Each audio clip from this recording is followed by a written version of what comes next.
What the? Dude, I'm Spider-Man anyway.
Hello everybody, welcome back to another Perspect Panel YouTube video, and today is a little different video. Well, it's basically the same videos of what I did before, but it's a little bit mixed up where I've put the slideshow at the beginning and the stuff at the end.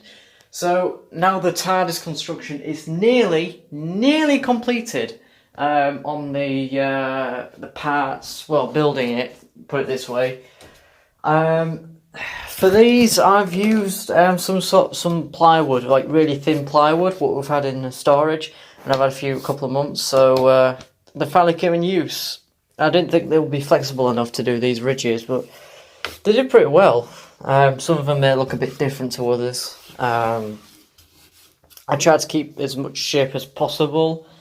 It will give it a tiny little more, but I'm happy with it, to be honest. I'm not going to try and change it. You know, you can definitely tell it's definitely supposed to be the ridges of the TARDIS console.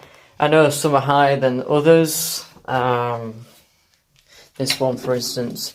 But when you cover it with expanding foam, you won't really tell. And then, of course, it'll overlap slightly. These screw heads are staying clear because I want to be able to dismantle it. But what I want to do is inside there is put probably like a piece of cardboard or something to give it some sort of strength to keep its shape. So that's what I'm thinking of doing. Masking tape's coming off. And of course it's got a bottom screw on as well. So I'll have something down there as well. For the legs area, for the underneath, I haven't figured out how I'm going to fasten that up yet. I've just used the legs and blocks of wood to support it, to give it that shape and to help it to bend into place for a bit. I made these up, which is supposed to look like something off the TARDIS. It's not 100% accurate, I just cobbled it together. What people usually do is just turn speakers upside down and have it like that and put one of these on top, so yeah. They don't really do anything. Time rotor hasn't really changed yet, I still need to sort this one out. But yeah, the gauge will sit nicely there for when I do it. So I've got the charging port that goes up there. This will go about here, and of course this will go further down and raised up, so I'll be able to fit that all in. I'm going to do these bit gold just to give it that thing. Finally got my first Perspect panel. As you can see, you probably can't, but I put that there to turn the TARDIS on. There you go. I'm just going to make sure you can see it in the video. It looks blue on video, it's weird, but it's actually a full-on green in real life.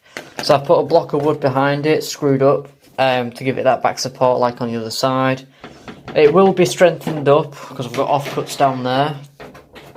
Then it'll be covered in cling film, and it'll have more supports during the panel, but I'm going to do it where it'll, you know, keep illuminating. So yeah, so that's one. This was in the shed. I didn't have to buy this one. It's about the same thickness as what we're going to get anyways, so it's pretty easy to cut, for me anyways. For Josh it wasn't, because he was, I don't know what he used. I think he used a saw or something, but he said he used a blade.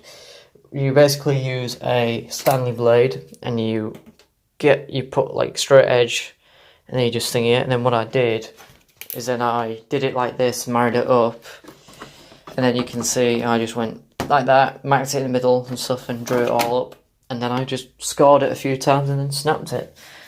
So yeah, so these are the offcuts. I'll be able to use some of these for strengtheners maybe, like at the bottom and at the top here. Might do some triangular pieces, you know, like on the real-time rotor, the fins as you call them. Still need to figure out how to get this bad boy to power up. Still got to make the casing for this. But yeah, that's pretty much what I can really say at the minute. Pile of mess over there. But it's definitely got the shape down there pretty much.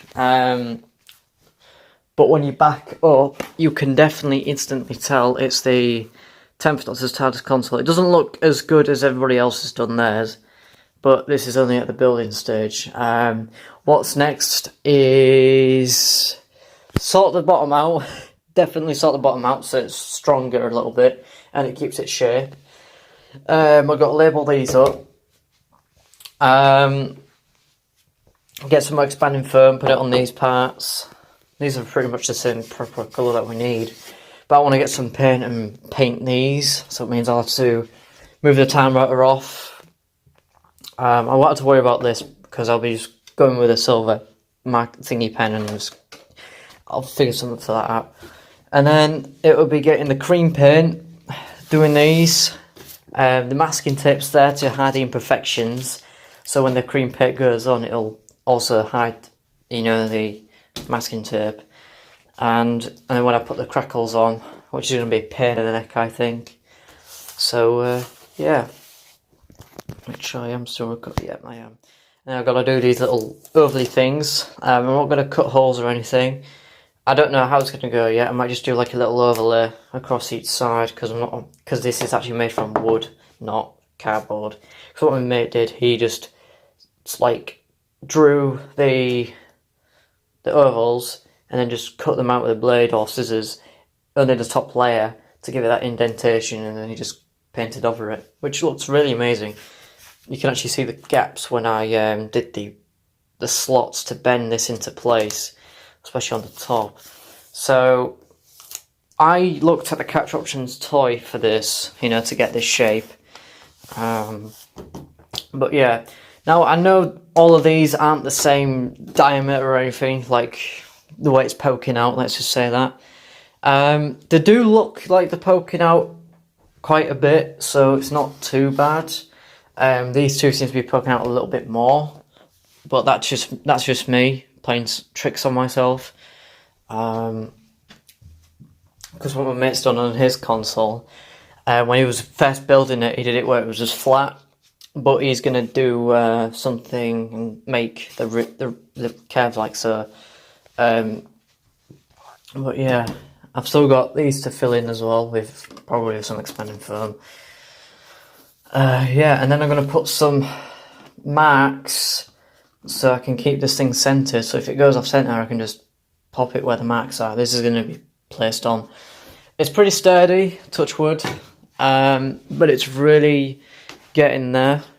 From the first attempt of building one of these, I instantly gave up because it looked like crap, put it bluntly. But flash forward to today, it looks like the real thing. So if I turn that off, you can still tell it's the 10th Doctor's TARDIS console. And masking tape keeps coming off a little bit. But yeah, with mesh there. I'm not thinking of rebending that. You don't really see it, but I'll put something down there anyways. So if you walk in, that's the view you get. So that's the view you get for the console, even with the lights on. There will be some underlighting as well. I've also got some conduit pipe in there, not enough though. I'm going to use some for the topper, mate, and then some for the bottom, or if I can get some really big ones, use them. These foamy things look like you could put conduit pipe in around the skirting, so I might use them, you know, around the skirting. And then I'm going to be thinking about doing the roundels. So yeah, that's pretty much it. I did order some switches for the train phone panel. You've got your 2 little switches. It varies from 1 to 2, but I just ordered 2 just in case I wanted to put 2 on. And switches themselves light up, so I can do it like in the show when I figure out how to wire it up. And of course the trim phone's going to be really heavy, so obviously there's going to be something underneath that to support it. So yeah, that's pretty much it. Now I did test the theory of how durable these are to be removed, because this block lifted off its hot glue, so I put a screw behind it. But I will put some more hot glue down there when I've got some more. So yeah. But yeah, I've got my first panel here, so what I'll do is I'll get some cling film for it. I can easily get this panel in without lifting the ribs up, but I will have to do it at some point, especially for this panel. Because if I want to put these panels in, I've actually got to lift these up, and I'm really scared to do that. But I hope that the thing works, because I spent so long trying to sort out how to do it in such a way where I can dismantle it if I need to move it. But yeah, it's on wheels, so it's raised up from the ground slightly, so that's why it's a little bit tall. So yeah, but yeah, it's looking darn amazing. Now I'm going to use a 50th anniversary colour, but it's not going to change the camera's perspective. No, now it changes the camera's viewpoint on that.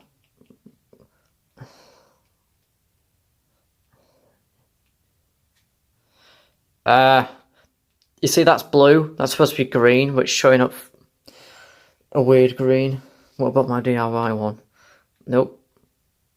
Kinda. No, that was a custom one I was working on.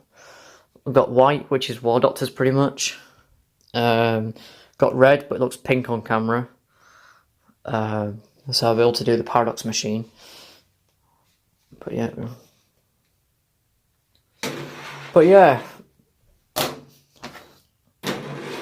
Just slides down.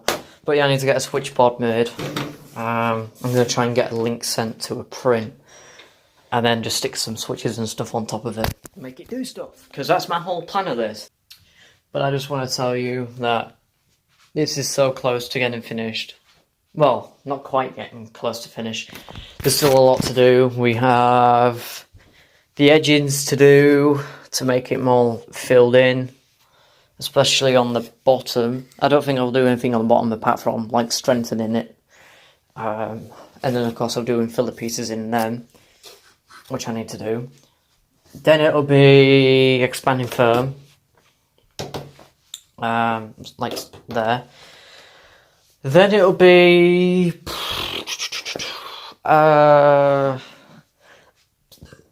painting it, especially on these and these, the cheese wheels as Josh calls them.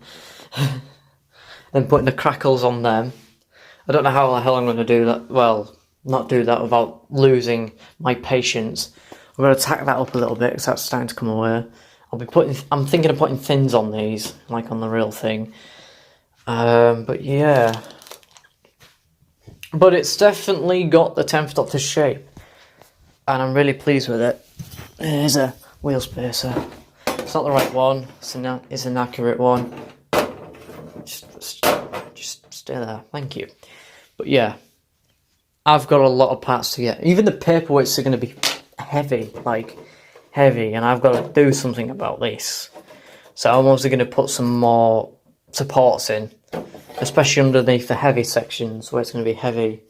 That's one thing I'm pretty scared of as well. Not just taking these off and lifting this up, but it's also doing the securing down and stuff. So yeah. But yeah, that's on the wrong panel, but it's only there for the time being. But yeah, parts on here. I've got this. It looks like some, you could stick on.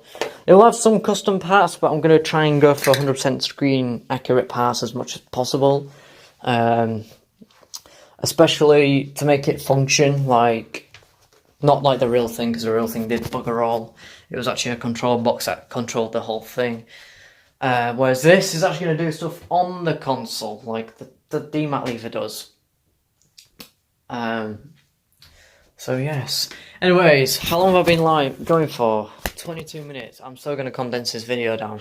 Anyways, thank you so much for watching. Please leave a like and subscribe. Don't forget to comment down below and subscribe and likes. And I'll see you guys in the next video. Alonzo.